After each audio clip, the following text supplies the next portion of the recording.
Hello, എല്ലാവർക്കും പുതിയൊരു വീഡിയോയിലേക്ക് സ്വാഗതം. ഇന്ന് നമ്മുടെ 90 ഡേയ്സ് ഹെയർ കെയർ ചലഞ്ചിൻ്റെ 24ാമത്തെ ഡേ ആണ്. അപ്പോൾ നമുക്ക് ഇന്നത്തെ ഹെയർ പാക്ക് കാര്യങ്ങളൊക്കെ ഇട്ട് കൊടുക്കേണ്ടതുണ്ട്. അപ്പോൾ എനിക്ക് സത്യം പറഞ്ഞാൽ ഇത് മാറിയിട്ടില്ല കേട്ടോ. അപ്പോൾ അതുകൊണ്ടിട്ട് ഞാനാണെങ്കിൽ ഒന്നും ചെയ്യുന്നില്ല. അപ്പോൾ നമ്മൾ ഇന്ന് ചെയ്ത് കൊടുക്കേണ്ട കാര്യം എന്ന് പറയുന്നത്, തലേദിവസമായിട്ട് സ്കാൽപ്പിൽ ഓയിൽ വെച്ച് കൊടുക്കാൻ പറ്റുന്നവരൊക്കെ അങ്ങനെ ചെയ്യുക.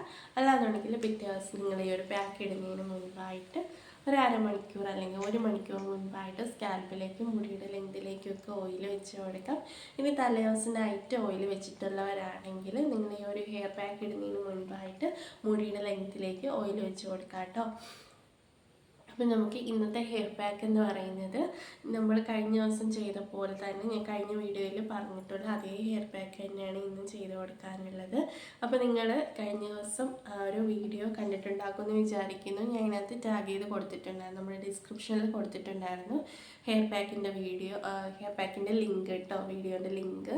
അപ്പം നിങ്ങൾ അത് ചെയ്തതുപോലെ തന്നെ ഇന്ന് ചെയ്തെടുത്താൽ മതിയാകും.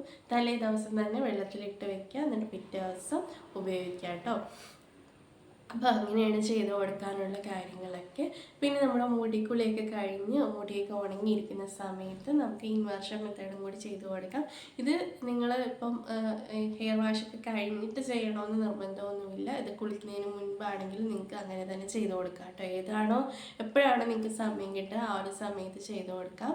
പിന്നെ നമ്മുടെ ഫുഡിൻ്റെ കാര്യങ്ങൾ, വെള്ളം കുടിക്കുക, ഫ്രൂട്ട്സ് കഴിക്കുക, നന്നായിട്ട് പ്രോട്ടീൻ അടങ്ങിയ ഭക്ഷണങ്ങൾ കഴിക്കുക. പിന്നെന്താ പറയുക, നമ്മുടെ നെല്ലിക്ക, കറിവേപ്പില ഇവയൊക്കെ ധാരാളമായിട്ട് കഴിക്കാൻ പറ്റുന്ന സാഹചര്യമാണെങ്കിൽ, ഇതൊക്കെ കിട്ടുകയാണെങ്കിൽ അതൊക്കെ ധാരാളമായിട്ട് കഴിക്കുക. അപ്പോൾ അങ്ങനെയൊക്കെയുള്ള കാര്യങ്ങളൊക്കെ ശ്രദ്ധിക്കുക. പിന്നെ നന്നായിട്ട് ഉറങ്ങുക, നല്ല എന്താ പറയുക സ്ട്രെസ് ഫ്രീ ആയിട്ട് എന്താ പറയുക പോസിറ്റീവായിട്ടിരിക്കുക കേട്ടോ എപ്പോഴും. അപ്പോൾ അങ്ങനെയൊക്കെയാണ് ഇന്നത്തെ ഡെയിലി കാര്യങ്ങൾ. അപ്പോൾ നമുക്കിനി നാളെ കാണാം അല്ലേ.